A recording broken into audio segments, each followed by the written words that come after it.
الحمد للہ رب العالمین والعاقبۃ للمتقین والصلاة والسلام علی سید الانبیاء والمرسلین اما بعد فاعوذ باللہ من الشیطان الرجیم بسم اللہ الرحمن الرحیم الصلاة والسلام علیک یا سیدی یا رسول اللہ وعلی آلک واصحابک یا سیدی یا حبیب اللہ الصلاۃ والسلام علیک یا سیدی یا نبی اللہ وعلی آلک واصحابک یا سیدی یا نور اللہ.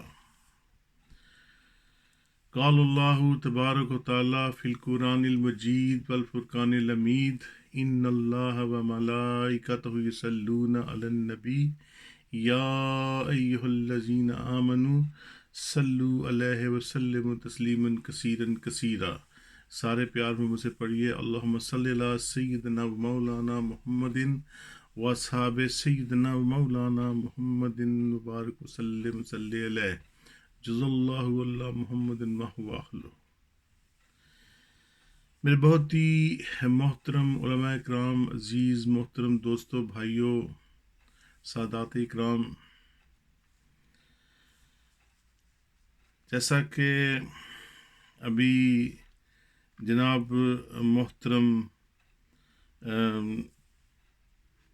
قاسم شاہ صاحب نے بہت ہی پیاری نعت شریف پڑھی، اور یقین مانیے کہ جب وہ نعت شریف پڑھ رہے تھے تو میرے سمیت ہر ایک کا یہی ذہن میں تھا کہ ہم پیارے آقا صلی اللہ تعالی علیہ وآلہ وسلم کے روضہ پاک پر کھڑے ہیں اور گنبد خضرا کے سائے کے نیچے کھڑے ہو کر درود پاک پڑھ رہے ہیں، کیونکہ یہ ایک نسبت ہے. جب کوئی نسبت کسی نسبت سے جڑ جاتی ہے نا، تو پھر وہ ایسے خیالات، ایسے امکانات انسان کے ذہن میں ہر وقت اور ہر لمحہ آتے ہی رہتے ہیں.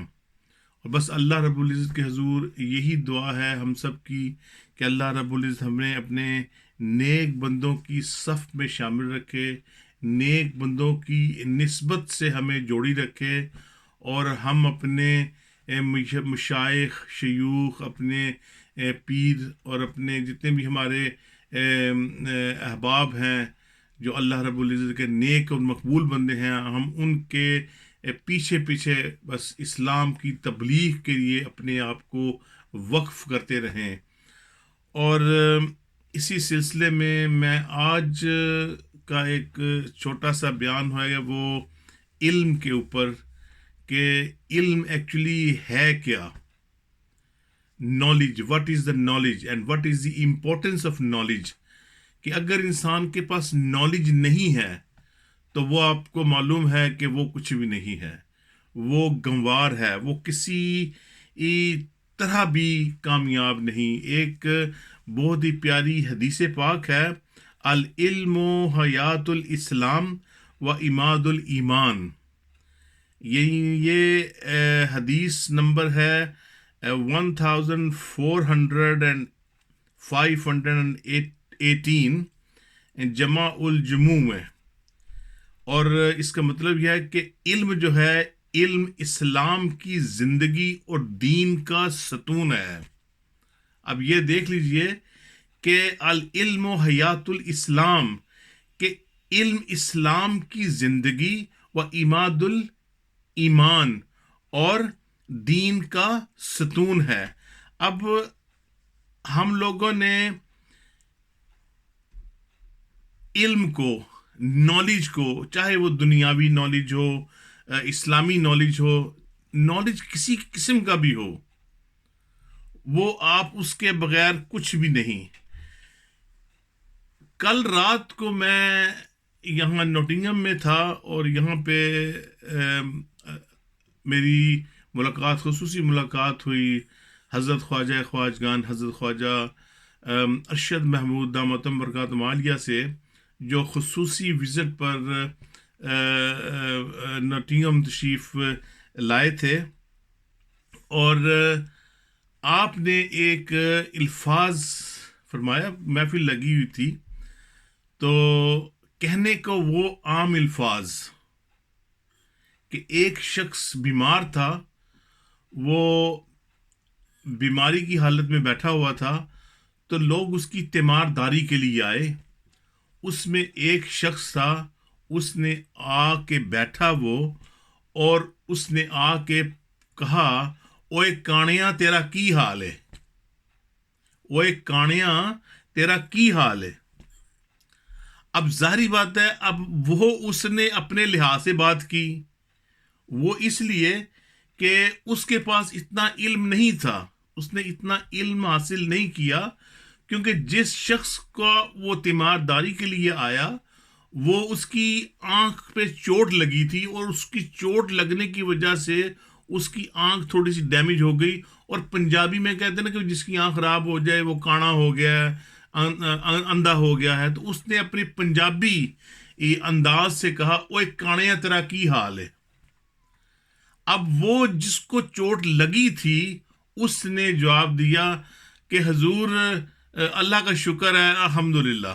اب اس میں علم تھا، اگر وہ چاہتا تو وہ بھی ایسا ہی کوئی جواب دے سکتا تھا کہ کچھ بھی اسے کہہ سکتا تھا، لیکن اس نے ایسا نہیں کیا. اس نے اس کو باقاعدہ اچھے طریقے سے جواب دیا کہ بھائی الحمدللہ، اللہ کا شکر ہے، اللہ تعالیٰ جس حال میں رکھے، اللہ کا کرم ہے، فضل ہے، پہلے سے بہتر ہوں.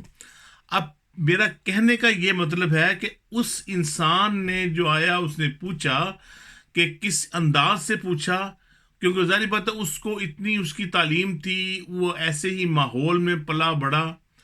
تو لیکن یہ ہے کہ بس کہنے کا مقصد یہ ہے کہ علم انسان کو بلندیوں تک لے جاتا ہے، اور اگر علم نہیں سیکھا تو وہ گنوار کا گنوار ہی رہ سکتا ہے. تو انسان کو علم دین سیکھتے رہنا چاہیے، کیونکہ علم دین کے ذریعے آدمی ایمان اور یقین کی دنیا آباد کرتا ہے، بھٹکے ہوئے لوگوں کو سیدھا راستہ دکھاتا ہے، اور برے لوگوں کو اچھا اور دشمنوں کو دوست بناتا ہے. یہ سب کس چیز پہ ہوتا ہے؟ یہ سب علم حاصل کرنے ہوتا ہے. چاہے وہ آپ دنیاوی علم حاصل کر لیں تو چاہے وہ آپ دینی حاصل کر لیں، لیکن دنیاوی علم جو ہے وہ انسان کو دنیا کی بلندیوں تک لے جاتا ہے. دنیاوی علم آپ کو دنیا کی بلندیوں تک لے جاتا ہے. مثلا ایک ڈاکٹر بنتا ہے، ایک انجینئر بنتا ہے، ایک فارماسسٹ بنتا ہے، وہ دنیا میں اچھا مقام، اچھا مرتبہ پا لیتا ہے، لوگ اس کی عزت کرتے ہیں، بھئی وہ ایک پڑھا لکھا انسان ہے، اس کے ساتھ تمیز کے دائرے میں رہ کر بات کرنی ہے، اس کی بڑی احتیاط کرنی ہے. اور لیکن ایک اور خصوصی بات، جب انسان علم دین حاصل کرتا ہے، علم دین حاصل کرتا ہے تو اس کی بلندیاں اس دنیا میں تو ہوتی ہیں، لیکن اس کی بلندیاں آخرت میں بہت ہوتی ہیں. حدیث پاک میں ہے کہ جب ایک انسان علم دین حاصل کرتا ہے تو علم دین حاصل کرنے کے لیے جب وہ گھر سے نکلتا ہے تو فرشتے اس طالب علم کے قدموں کے نیچے اپنے پر بچھاتے ہیں. اور یہ کتنی بڑی سعادت ہے کہ ایک عام انسان، ایک عام بندہ، ایک عام بچہ جب علم دین کی حاصل کرنے کے لیے اپنے گھر سے نکلتا ہے، اور جب تک وہ اپنے جامعہ میں، جب تک وہ اپنے مدرسے میں نہیں پہنچ جاتا، وہ اللہ رب العزت کی حفاظت میں رہتا ہے، اور فرشتے اس کے قدموں تلے اپنے پر بچاتے ہیں. اب یہ ایک معمولی چیز نہیں. پھر دوسری بات جو کہ بہت ہی امپورٹنٹ ہے کہ ایک گھر میں انسان ہے، والدین اس کو، اپنے بچے کو، ایک کو حافظ قرآن بناتے ہیں، اور علم دین کی روشنی سے ہمکنار کرتے ہیں، اور علم کے لیے اسے جامعہ بھیجتے ہیں، علماء کے پاس بھیجتے ہیں، مفتی اکرام سے وہ پڑھتا ہے، حافظ بنتا ہے. جب وہ اپنے درجے پہ پہنچ جاتا ہے تو وہ جو طالب علم ہوتا ہے وہ ایک مفتی بھی بن جائے، وہ ایک بڑے سے بڑا عالم دین بھی بن جائے، لیکن اس میں غروریت نہیں آئے گی. یہ آپ ذہن میں رکھیں. وہ جب بھی دیکھے گا بڑے ہی احترام سے، عزت سے اپنے شیخ کی، اپنے والدین کی عزت کرے گا. یہ حقیقت ہے. اور اس کے برعکس جب انسان دنیاوی تعلیم حاصل کر کے بہت بڑا پولیٹیشین بن جاتا ہے، بہت بڑا سائنسدان بن جاتا ہے، جرنلسٹ بن جاتا ہے، بڑے بڑے دنیاوی اس کو تغمے مل جاتے ہیں، ایک جرنل بن جاتا ہے، تو والدین، یہ میں والدین کی بات کرنے لگا ہوں کہ والدین جب اپنے کسی جرنلسٹ، کوئی جرنل، کوئی وزیر اعظم، کسی وزیر کے بیٹے کے سامنے جب آتے ہیں نا، تو وہ بڑے احتیاط سے بات کرتے ہیں کہ بھئی میرا بیٹا ایک اتنا قابل وکیل ہے، اتنا قابل جرنلسٹ ہے، اتنا قابل جرنل ہے، اور اتنے اچھے اچھے لوگوں سے اس کی میل ملاقات ہے، اور میرے سے، ہم سے، والدین، والد کہتا ہے، سوچتا ہے کہ میرے سے کوئی ایسی کوئی بات نہ ہو جائے کہ اس کی عزت میں کمی نہ ہو جائے، اس کی عزت بڑھے نہ کہ اس کی عزت کم ہو. لیکن اس کے برعکس جب ایک عالم دین، ایک بچہ، اسٹوڈنٹ، بچہ ان کا جب بڑا بنتا ہے، ایک عالم دین بنتا ہے، ایک مفتی بنتا ہے، تو وہ اس چیز کی طرف دیتا ہے، وہ دنیا کی طرف نہیں دیکھتا، وہ اس چیز کی طرف دیکھتا ہے کہ میں اپنے والدین کے ساتھ اگر کسی بڑی اونچی زبان میں نے آواز کر دی تو اللہ رب العزت کہیں ناراض نہ ہو جائے. اگر والدین اس کو جھڑک بھی رہے ہیں تو وہ مودبانہ طریقے سے آنکھیں نیچے کیے اپنے والدین کی باتیں سن رہا ہوتا ہے. کیوں؟ کیونکہ اس کو علم ہے کہ علم دین کی کیا افادیت ہے، دنیاوی علم کی کیا افادیت ہے.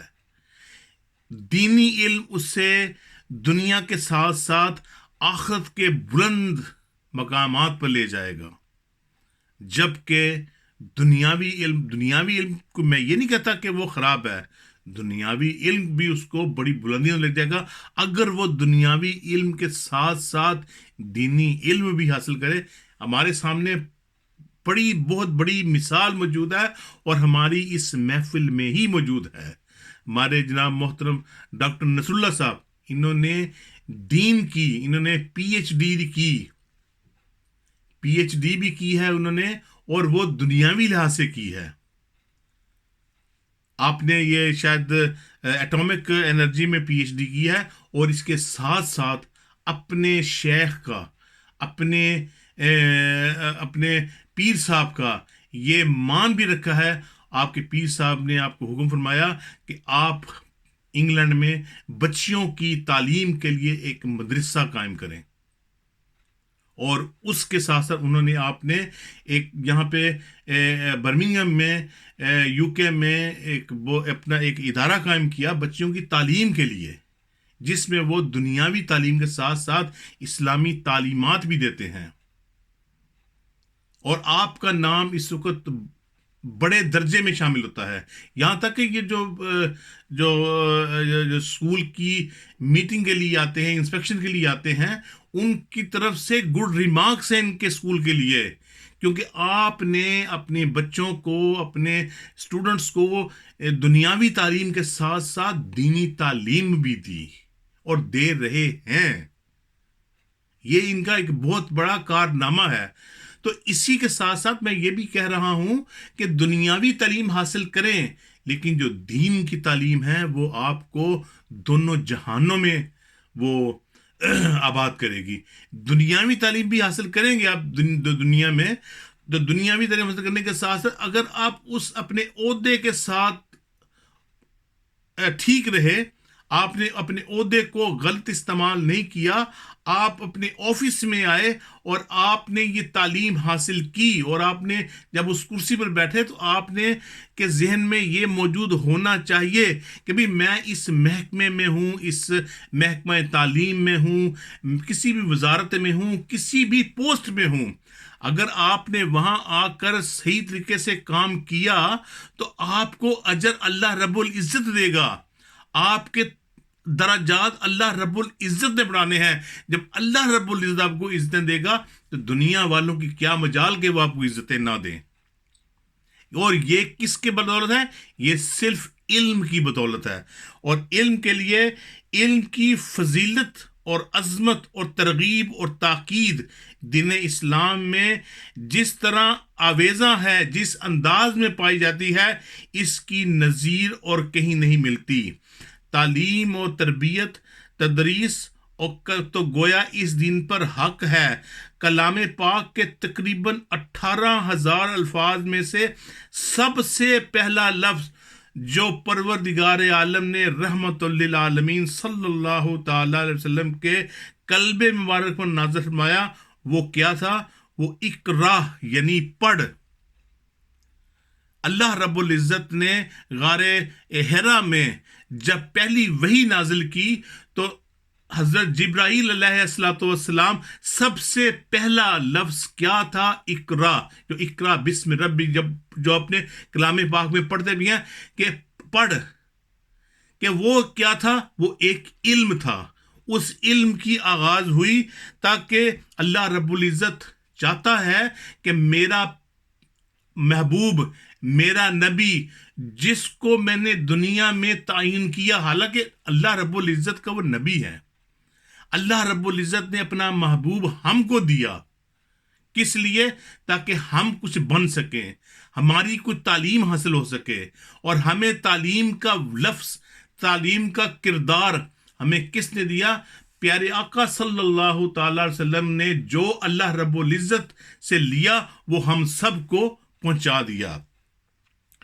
گویا رب کائنات کا ارشاد ہے, یعنی اس کا مفہوم یہی ہے, پڑھ اور جان کہ تیرا رب کریم ہے جس نے علم قلم کے ذریعے تمہیں سکھایا آدمی کو جو وہ نہیں جانتا تھا.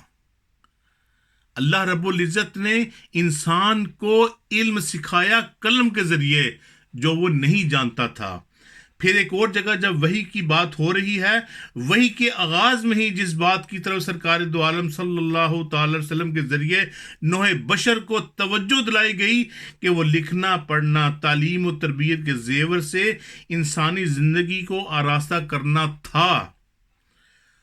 نبی پاک صلی اللہ تعالی وسلم کے اعلان نبوت کے وقت جزیرہ عرب کی کیا حالت تھی وہ آپ کے سامنے ہے. وہ ایک جہالت, ایک چوری, قتل و غارت, ڈکیتی, قتل اولاد, زنا, بت پرستی, کوئی ایسی بیماری جو نہیں تھی جو ان میں نہ پائی جاتی ہو. لیکن نبی پاک صلی اللہ تعالی علیہ وسلم نے ان کی تعلیم و تربیت اس انداز سے فرمائی اور زندگی گزارنے کے لیے ایسے ایسے اصول بتائے کہ دیکھتے ہی دیکھتے اس کی حالت یکسر بدل گئی.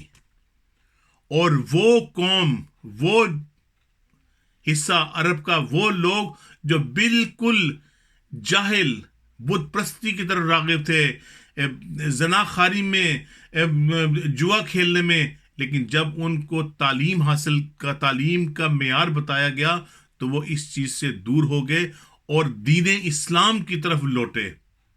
تو آج آپ کے سامنے ہے کہ قرآن کریم میں ارشاد فرمایا کہ اے نبی کہہ دیجئے کیا علم رکھنے والے اور علم نہ رکھنے والے برابر ہو سکتے ہیں؟ نصیحت تو وہی حاصل کرتے ہیں جو عقل والے ہوتے ہیں. اللہ رب العزت ایک اور جگہ ارشاد فرماتا ہے کہہ دیجئے کیا برابر ہو سکتے ہیں اندھے اور دیکھنے والے, یا کہیں برابر ہو سکتے ہیں اندھیرا یا اجالا؟ یعنی اللہ رب العزت نے قرآن پاک میں ارشاد فرما دیا ہے کہ اندھے اور دیکھنے والے کیا ایک جیسے ہو سکتے ہیں؟ کیا اندھیرا اور اجالا ایک جیسا ہوتا ہے؟ اجالا تو وہی ہوگا نا جہاں کے نور پیدا ہوا ہوگا, اور نور ہمارے آقا صلی اللہ تعالی علیہ وسلم دنیا میں لے کے آئے، اور نور کے ساتھ ساتھ تعلیم کا زیور دنیا کو بتایا کہ تعلیم کے بغیر تمہاری کوئی زندگی نہیں۔ تم علم دین حاصل کرو، دنیاوی تعلیم حاصل کرو تو تم کو سب کچھ ملے گا، لیکن اگر تم دین تعلیم سے دنیاوی تعلیم سے دور ہوگے تو تم جاہل کے جہل رہتے جاؤ گے۔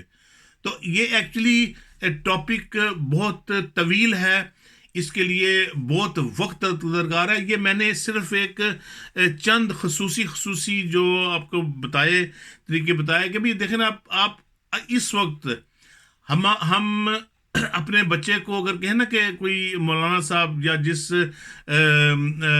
دارالعلوم سے میں نے تعلیم حاصل کی، میں تو ابھی تک تعلیم حاصل کر رہا ہوں، میں تو ابھی تک اسٹوڈنٹ ہوں، میں تو خود طالب علم ہوں، میں سیکھ رہا ہوں۔ میں نے کہا نا، میں بچوں سے سیکھتا ہوں، بڑوں سے سیکھتا ہوں، جو کوئی میرے سامنے ہے میں ان سے سیکھتا ہوں، اور جو میں سیکھتا ہوں میں خوشی ہوتی ہے کہ میں سیکھ رہا ہوں اور میں اس کو آگے ڈیلیور کرتا ہوں۔ جیسے میں نے کل حضرت خواجہ ارشد محمود دامت برکاتہ سے سیکھا، میں نے دیکھا کہ انہوں نے تعلیم کی کیسے ایک